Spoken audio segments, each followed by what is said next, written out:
Hello guys, luto tayo guys, ulam.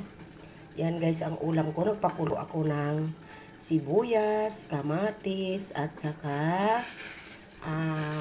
tanlad. Yan guys, ano na yan. Tapos, ang sasabaw ko ngayon guys, magtutula ako ng bisugo.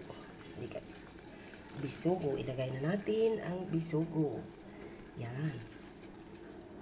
Ulam kami guys ng bisugo. Ayan.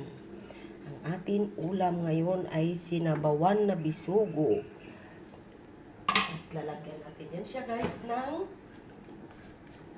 malunggay. Mas masarap. Ang bango niya guys. Alam mo itong tanlad? Malalaman talaga ng kapitbahay kasi nangangapitbahay ang ating tanlad. Kaya yaan. Iluluto na lang natin siya. Yan, masarap maghigop ng sabaw guys. Ayan na guys, luto na siya. Dinagay ko na guys ang malunggay. Yan, saglit lang naman yan maluto. Dinagay ko na rin siya ng bell pepper para lalong bumango. Yummy yummy ang ating sinabawan ngayon guys na bisugo. Kasi ang bisugo ko ay fresh na fresh.